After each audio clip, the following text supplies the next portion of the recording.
বন্ধুসকল,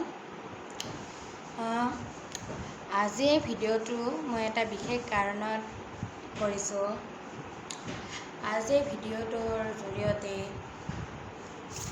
মই সাহিত্য সুবাস অৰ্থাৎ বৰ্তমান এখনা অসমীয়া সাহিত্য চয়নিকা কিতাপখনৰ তিনিটা পাঠৰ চৰ্চা কৰিবলৈ আপোনালোকক সাজু হওঁ। তো এই ভিডিঅ'টোৰ মাজেৰে নিশ্চয় মই আশা কৰোঁ আপোনালোকক কিছু হ'লেও লাভ হ'ব। তো মই ভিডিঅ'টো আৰম্ভ কৰিবলৈ ওলাইছোঁ। প্ৰথম পাঠটি আছে বৰগীত। মই এটা গল্প, এটা কবিতা এনেকৈ যাম।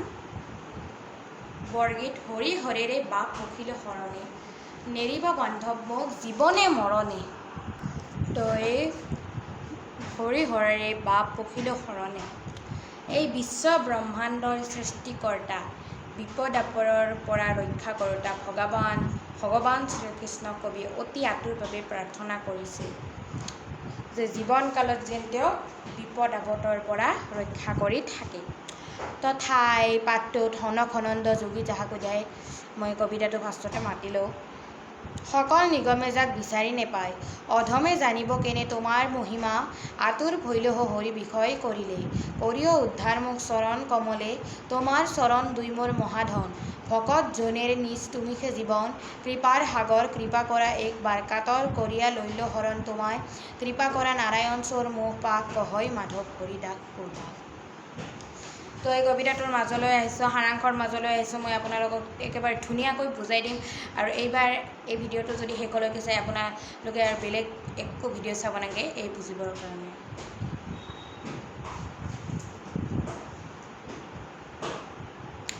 মই ক্ৰীম চিম লগাব পাহৰি গৈছোঁ, এইকাৰণে অলপ মুখখন এনেকুৱা হৈ আছে।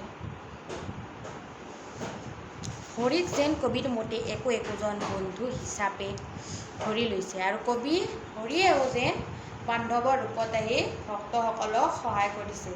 এনেকৈ আমাৰ কবি মাধৱদেৱে এই বৰগীতটিৰ মাজেৰে প্ৰকাশ কৰিব খুজিছে। সনক বা সনন্দ মানে হৈছে সনক কিংবা সনন্দ, যোগীয়েহে সনক কিংবা সনন্দ মতৰ মানুহেহে সেইজন ঈশ্বৰক বিচাৰি পায় যিজন অপাৰ অমংগল দূৰ কৰে। কিন্তু কবিৰ মতে আমি মনৰ মনিকে তেনে এজন অদৃশ্য প্ৰভুক বিচাৰি পোৱাটো একেবাৰে কঠিন, অসম্ভৱ কাম বুলি কৈছে। মায়া মোহে আমাক আৱৰি ধৰে। আমি বৰ্তমান কোনো আন এজন মানুহৰ তাতে কিবা এটা বস্তু দেখিলেও আৰু সেই বস্তুটোত প্ৰত্যেককে আমি লোভ কৰোঁ, বহুত লোভ কৰোঁ, কি আমাকো সেই বস্তুটো লাগে, কিনি হ'লে নাইবা চুৰ কৰি হ'লেও আমাক সেই বস্তুটো লাগিবই। আমি মায়া মোহটো ত্যাগ কৰিলেহে আমি হৰিক লগ পাব পাৰিম বুলি কবি মাধৱদেৱে কৈছে। তো এনেকৈয়ে কবিৰ শেষত তেওঁ হৰিক দেখাৰ সপোন দেখিছে কবি মাধৱদেৱে। তো এইবাৰ মই এটা গদ্যৰ মাজলৈ আহিছোঁ। অকণমান ৰ'ব।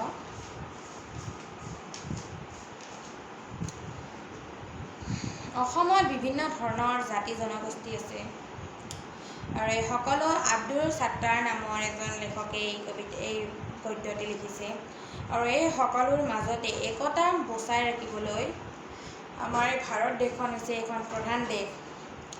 আমি যদি এজনৰ মাজত এজন একতা বজাই ৰাখোঁ, তেহে আমি এই ভাল নাগৰিক হ'ব পাৰিম।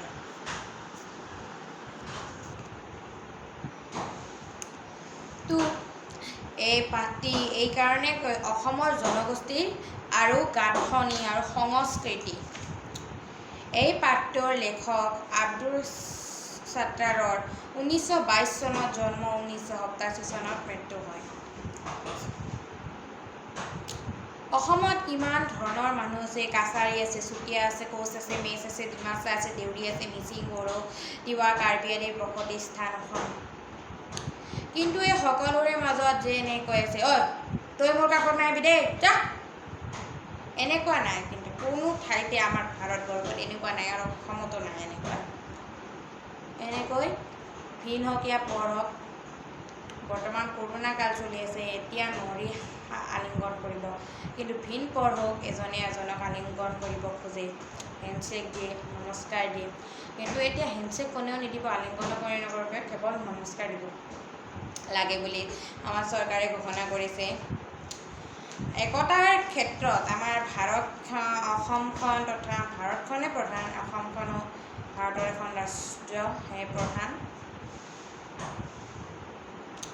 এটা সময়ত ব্ৰিটিছে আমাৰ ইয়াত চাহ উদ্যোগ ৰেল উদ্যোগ প্লেন আদি সৃষ্টি কৰিছিল আমাৰ ইয়াত চাহ উদ্যোগৰ এজন প্ৰসিদ্ধ খেতিয়ক হৈছে মণিৰাম দেৱান আৰু মণিৰাম দেৱানৰ লগতে অসমলৈ চাহ আনিছিলে এজন ব্ৰিটিছ লোকে আৰু ইয়াত হিন্দু মুছলমান বিভিন্ন সমাজৰ লোক ইয়াত বাস কৰে কিন্তু কাৰোৰে মাজতে ভিন পৰ বা এজনে আনজনক ঘৃণা নকৰে কাৰণ এইখন হৈছে এখন একতাৰ পৰম শক্তি বুলি শুনাতে তো এই আচল সাৰ কথাখিনি এই কবিতাটিৰ মাজেৰে এইখিনিয়ে বুজাবলৈ চেষ্টা কৰা আছে একেবাৰে শেষৰ পাঠটোৰ মাজলৈ আহিছোঁ মই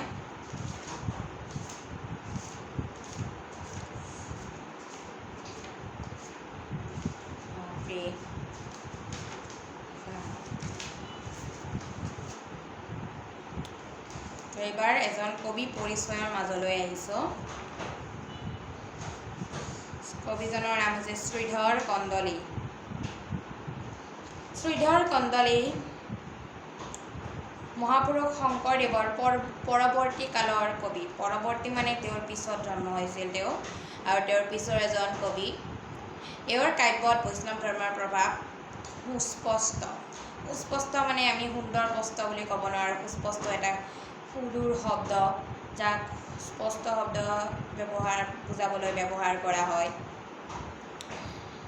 তেওঁ কাণ খোৱা ঘুনুচা কীৰ্তন নামৰ দুখন কাব্য ৰচনা কৰে কাণ খোৱা পুথিখন নিচুকনি গীতৰ আৰ্হিত ৰচনা কৰি হৈছিল ইয়াত বিষ্ণুৰ অৱতাৰৰ লীলা মাহাত্ম্য সহজ সৰল আৰু প্ৰাঞ্জল ভাষাত বৰ্ণনা কৰিছে ইয়াত শ্ৰীকৃষ্ণৰ ঐশ্বৰিক আৰু মানৱিকৰ ভাৱ কবিয়ে সুন্দৰভাৱে ফুটাই তুলিছে পুথিখন দুটা অংশত ভাগ কৰিব পাৰি প্ৰথম অংশত কাণ খোৱাৰ কথা শুনি ভয়ত টোপনি যোৱা আৰু দ্বিতীয় অংশত ৰাতিপুৱা টোপনিৰ পৰা মাকে জগাবলৈ যোৱাত তেওঁ অভিমানত মাকক নানা কথা কোৱা এই পাঠত উদ্ধৃত পাঠটি কাণ খোৱা পুথিৰ দ্বিতীয় অংশৰ পৰা লোৱা হৈছে আৰু এই কবিতাটিৰ নাম হৈছে কানাই চাতুৰি তো আপোনালোক সকলোকে নমস্কাৰ জনালোঁ মই বৰ্তমান অষ্টম শ্ৰেণীত পঢ়োঁ কিন্তু দশম শ্ৰেণীৰে পাঠ তিনিটা বুজাবলৈ চেষ্টা কৰিছোঁ মোৰ এই ইউটিউব চেনেল ৰেচপণ্ডটো আপোনালোকে ছাবস্ক্ৰাইব কৰিব আৰু লিংক শ্বেয়াৰ কৰাৰ লগতে আৰু আপোনালোকে যদি বেল বাজাৰটো টিপি দিয়ে মই আপলোড কৰাৰ লগে লগে ভিডিঅ' আপলোড কৰাৰ লগে লগে আপোনালোকে প্ৰত্যক্ষৰূপে চাব পাৰিব আৰু লিংক শ্বেয়াৰ কৰিব আৰু যিমান ভিডিঅ' আছে আপোনালোকে লাইক কৰিব আৰু কিবা প্ৰব্লেম থাকিলে কমেণ্টত ক'ব